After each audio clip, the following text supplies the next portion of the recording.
Well, hey guys, I'm Nick and welcome back to the channel. Well, I've got an exciting bit of news for you guys today. It's a bit of a secret project I've been working on for quite some time, and I'm ready to kind of announce something today. I've sort of been tinkering away with this in secret, seeing how it turned out, see whether it was worth sharing with you guys. And I think it's about time I broke some news. So, Star Trek the motion picture, the first of the Star Trek feature films, released in the late 70s. And I think generally speaking, it is pretty widely regarded as probably not one of the best of the original series movies. I think obviously Star Trek 2 through 6, I think are generally considered to be far superior films. The motion picture had a lot of issues with it, but I've always thought the story is a good one. The problems with the film weren't to do with the story. The problems with the film were to do with pacing and how it all kind of unfolds.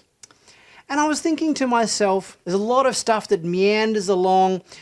We get these long, drawn out, glory shots of the Enterprise that have got, Scotty and Kirk, doing laps of the space dock or whatever that goes on for 10 minutes.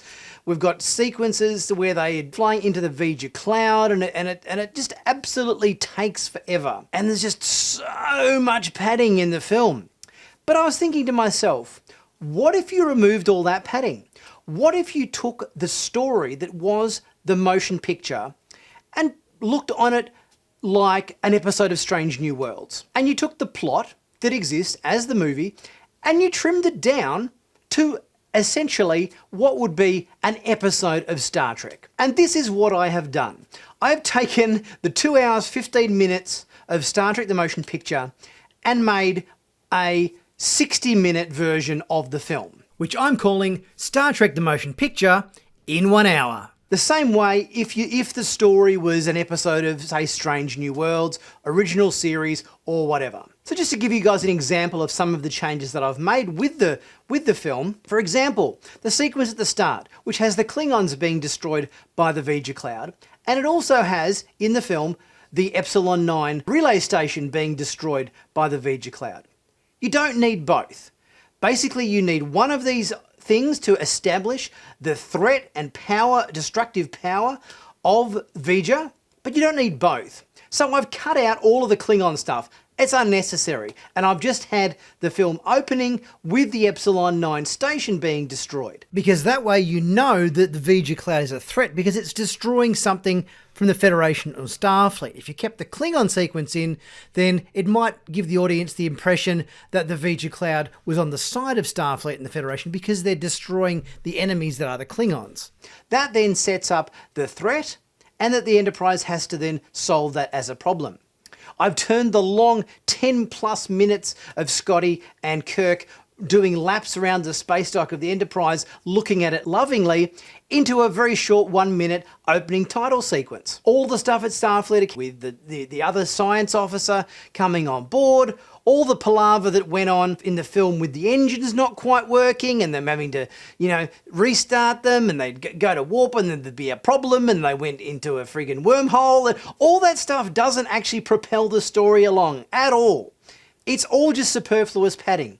You don't need the wormhole. You don't need the engines playing up. You don't need the transporter breaking down and crew members being killed in a transporter accident. All of that stuff does not add or propel the story whatsoever in terms of the core narrative, which is an unusual space anomaly in the form of Vija has turned up and it's threatening Earth and the Enterprise has to solve that story. All of those moments aren't required to get us through the story of Vija. So there's quite a few changes that I've made, but I've stayed true to the story of the film. So I'm trying to work out at the moment how I go about showing you guys the film.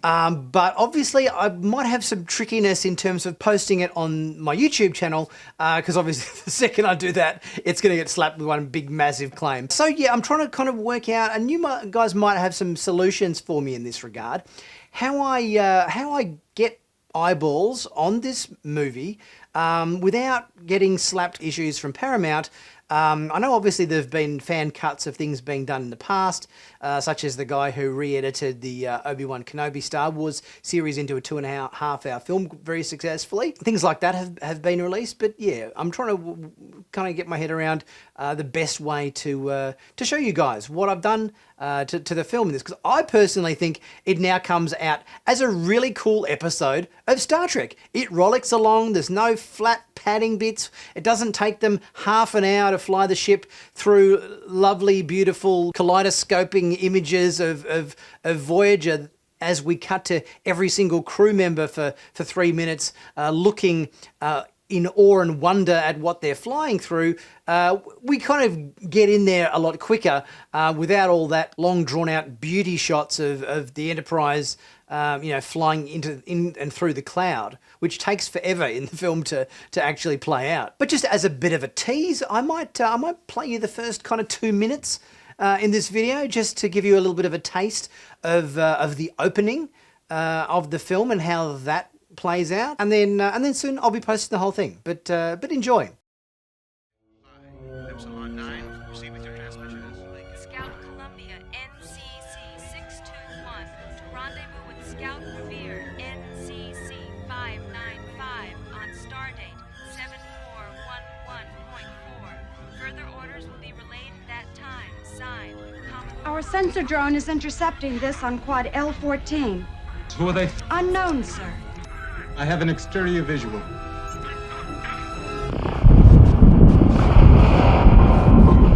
We've plotted a course on that cloud, Commander. It will pass into Federation space fairly close to us. Heading? Sir, it's on a precise heading for Earth.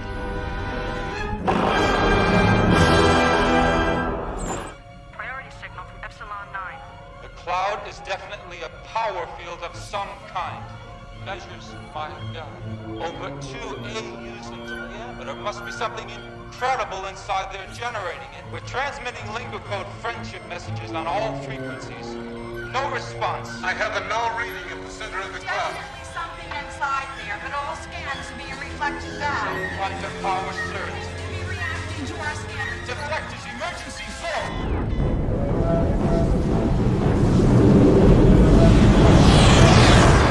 We are under attack.